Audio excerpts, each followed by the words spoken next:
Kanina nga pong 2:00 ng hapon, yung low pressure area sa may Philippine Sea sa loob ng ating area of responsibility ay na-develop na bilang isang mahinang bagyo or tropical depression. At huling namataan, itong si Tropical Depression Neneng at 1,025 kilometers silangan ng extreme northern Luzon. Si Bagyong Neneng na po ang pangatlong bagyo for the month of August at pang-14 naman po for 2026. May taglay na hangin ang Bagyong Neneng na 45 kilometers per hour malapit sa gitna, pagbugso hanggang 55 kilometers per hour at kumikilos pahilagang kanluran at 20 kph. Base sa ating latest satellite animation, wala pang direktang epekto ang nasabing bagyo, subalit asahan yung unti-unting paghila nito ng southwest monsoon or hanging habagat na siya nagdadala pa rin po ng mga pamisa-misang malalakas na ulan sa susunod po na 2 araw habang binabagtas itong si Bagyong Neneng ang northern Philippine Sea.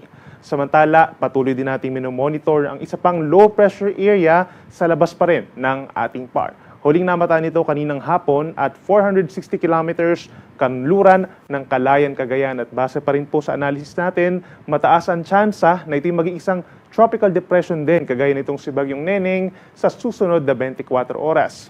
Kung nakikita nating movement nitong low pressure area within 24 hours, mabagal na kumikilos palayo ng ating kalupaan. So ibig sabihin, kahit ito man ay maging bagyo, maliit ang tsansa na magkakaroon agad tayo ng ikalawa or pang-apat pa na bagyo for the month of August anytime dahil kikilos ito towards southern portion of China. At wala rin direktang epekto itong LPA sa alimang panig ng ating bansa. Again, yung mga pag-ulan sa malaking bahagi ng Luzon and Visayas dahil pa rin po sa hanging habagat.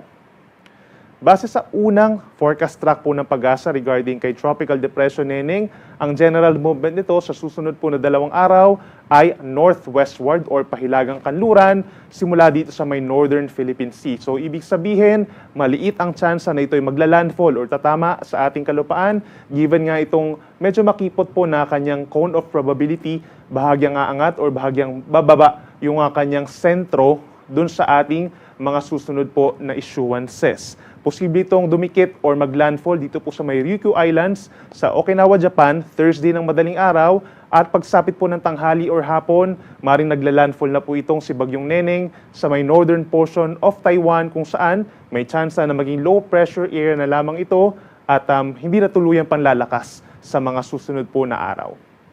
Nakikita natin, based din sa ating latest track, nasa hanggang 380 kilometers po yung kanyang radius, yung pinakamalawak niya, at yung pinakamakipot naman is around 200 kilometers, no? So, ibig sabihin, the moment na lumapit ng bahagya pa itong si Bagyong Neneng sa ating kalupaan, ay maaaring mahagip po yung outer rain bands itong Batanes and Babuyan Group of Islands sa mga pabugso-bugsong hangin at misang malalakas na mga pag-uulan. Pero inulit natin yung direct effect naman dito sa may mainland Luzon, including Metro Manila, hindi po natin nakikita habang binabagtas ng bagyo ang Northern Philippine Sea.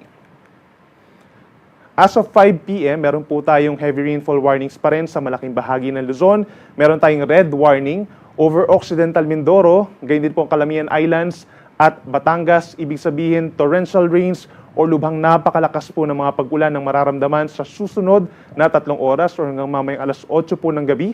Meron naman tayong orange warning sa malaking bahagi po ng Zambales, gayon din ng Bataan, dito rin sa may western portion ng Pampanga, sa bahagi or timog na bahagi ng Cavite, natitirang bahagi ng Batangas, at itong Oriental Mindoro, meron pong intense rains or napakalakas na ulan sa susunod na 3 oras. At meron namang yellow warning pa rin over Metro Manila, gayon din ng southern portion of Bulacan, ilang bahagi pa ng Pampanga, western portion ng Tarlac, hilagang bahagi ng Zambales, hanggang dito po sa hilagang bahagi ng Cavite, malaking bahagi ng Laguna at western portion pa ng Quezon Province. So ibig sabihin, heavy rains or malalakas na ulan pa rin po posible sa susunod na 2 hanggang 3 oras dun sa mga nabanggit natin na lugar. Laging tumutok sa ating updates regarding dito sa heavy rainfall warning.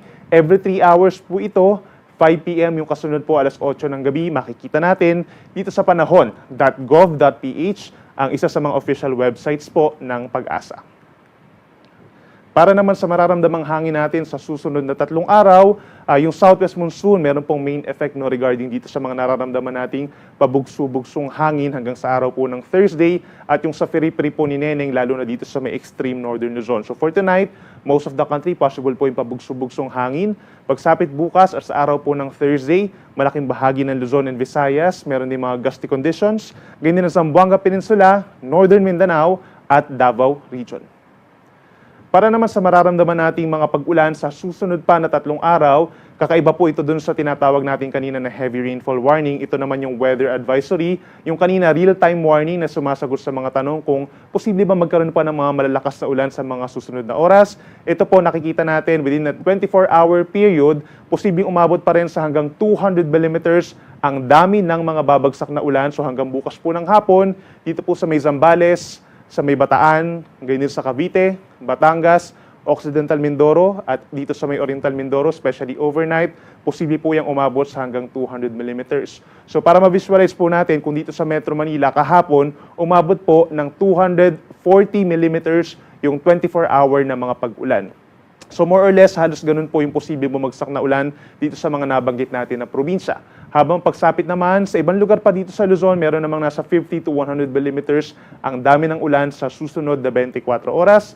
Kabilang pa rin dyan ang Antique, gayon din ang Laguna, Rizal and Metro Manila, possible po ang paminsan-minsang malakas na ulan.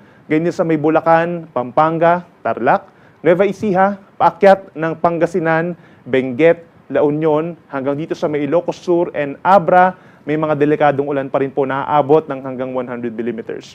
Other areas, pagsapit po bukas, may mga kalat-kalat na ulan din and thunderstorms. Generally, mga light to moderate rains po ito over the rest of Luzon, yung mga hindi natin nabagit na lugar dito sa Luzon, and din sa natitirang bahagi ng Western Visayas at Negros Island Region. Habang natitirang bahagi ng Visayas plus buong Mindanao, asahan pa rin po ang fair weather conditions at yung mainit at tuyong panahon for most of the day at maliit lamang ang chance ng mga isolated thunderstorms. Yung heat indices sa maraming mga syudad, posible pa rin umabot sa delikadong antas na 42 degrees or higit pa.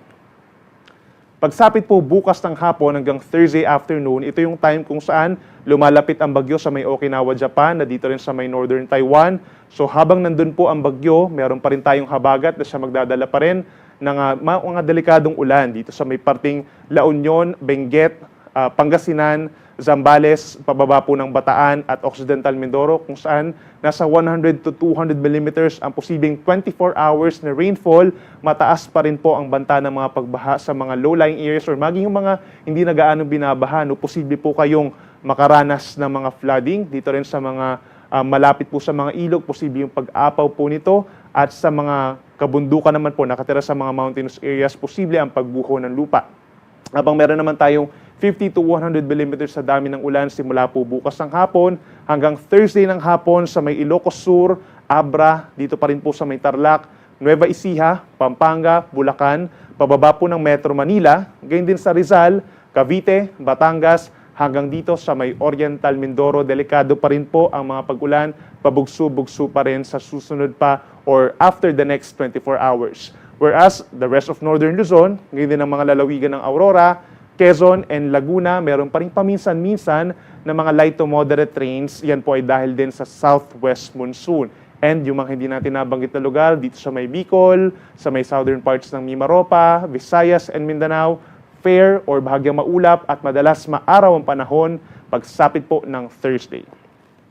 At pagsapit naman ng Thursday afternoon hanggang Friday afternoon, meron pa rin mga delikadong ulan, pero kung mapapansin po nila, mas kakaunti na yung mga lugar at mas kakaunti na rin yung mga posibleng maramdaman na mga pag-ulan. So meron tayong 50 to 100 millimeters sa dami ng ulan. The moment na nandun na sa may parting Taiwan or Northern Taiwan itong potential na low pressure area na lamang na si Bagyong Neneng, ay meron pa rin tayong mga delikadong ulan sa Ilocos Norte or basically the entire Ilocos region, ganyan din ang Abra, Benguet, Zambales, Bataan at Occidental Mindoro. Paminsan-minsan pa rin po may malalakas na mga pag-ulan. Habang sa araw ng Friday, that's August 21, possible pa rin po yung scattered rains and thunderstorms over Metro Manila, natitirang bahagi ng Cordillera Administrative Region, ganyan sa mga probinsya ng Tarlac, Pampanga, Nueva Ecija, Bulacan, pababa po ng Cavite, at Batangas. So make sure na kung lalabas po ng bahay sa araw po ng Friday, magbaon pa rin po ng payong or kapote, just to be sure.